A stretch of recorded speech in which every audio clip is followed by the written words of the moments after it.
ચોમાસા દરમિયાન અમદાવાદના મધ્ય ઝોનમાં પોળના મકાનો ધરાશાયી થવાની ઘટનાઓ અવારનવાર બને છે, પરંતુ મકાન માલિકો દ્વારા કાટમાળ ન હટાવતા મચ્છર અને રોગચાળો ફેલાય છે।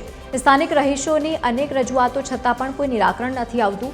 આ અંગે ખાડિયા વોર્ડના પૂર્વ કોર્પોરેટર પંકજ ભટ્ટે રજૂઆત કરી છે કે જો માલિક કાટમાળ ન હટાવે તો કોર્પોરેશને તે હટાવી અને ખર્ચ ટેક્સમાંથી વસૂલવો જોઈએ અથવા એએમસીએ મકાન માલિકની પરમિશન લઈને ત્યાં પાર્કિંગ બનાવવું દેવું જોઈએ, જેથી પોળની પાર્કિંગ સમસ્યા ઉકેલાય અને માલિકને આવક પણ મળી શકે।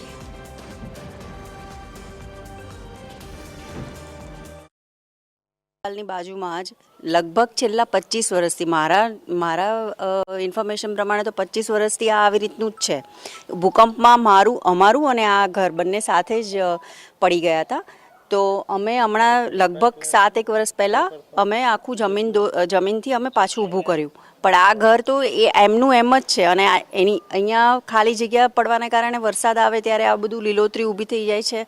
કેટલી વાર કેવડાયું છે પણ કોઈ રિસ્પોન્સ નથી। એમ કહે છે કે ઓનરને તમે કહો કે જેની જમીન છે, જેની જગ્યા છે, હવે ક્યાંયથી પણ કોઈ રિસ્પોન્સ નથી। ઇન શોર્ટ સ્ટેન્ડિંગમાં તો તારે બી મેં કમિશનર સાહેબના આ માટેની રજૂઆત કરી કે સાહેબ તમે આવી જગ્યાઓ છે અને જ્યાં ઘડી જે જાડિયા થઈ જાય છે તો આજુબાજુ રહેવાવાળાને મચ્છરો થાય છે અને ગંદકી થાય છે। બીજું એ ખુલ્લી જગ્યાઓ છે, લોકો ત્યાં એઠવાડને ગંદુ બી કચરો બી નાખતા હોય છે। તો મેં કહ્યું તમે એ જગ્યા એકદમ ક્લિયર કરી દો અને તમે કોર્પોરેશન પછી જ્યારે બી એ માણસને જ્યારે એનું મકાન બનાવવાનું હોય ત્યારે તમે ટેક્સમાં એને પૈસા ઇન્વોલ્વ કરી દેજો મેં કીધું, અને કાં તો તમે એને પાર્કિંગ તરીકે એનો ઉપયોગ કરી નાખો તો પૂળમાં પાર્કિંગની બી સમજ હશે ને તમે એ બાને આમાં જગ્યા બી ચૂકી થશે અને બે કામ થશે।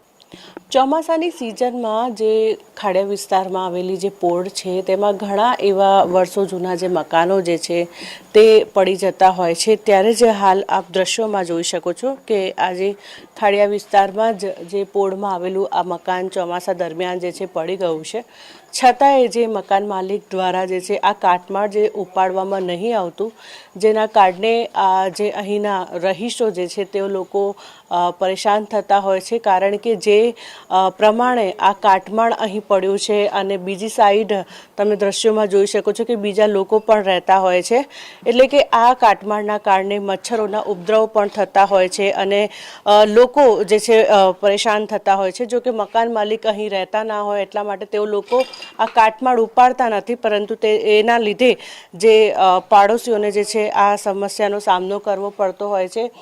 જે પ્રમાણે અનેકો વાર રજૂઆતો પણ કરવામાં આવતી હોય છે, પરંતુ છતાંય કોઈ સાંભળતું નથી અને જે પ્રમાણે આ પોળોમાં આવી રીતનાનું જે મકાનો પડતા હોય છે અને આવી રીતે જ જે કાટમાળ પડ્યું રહ્યું હોતું હોય છે।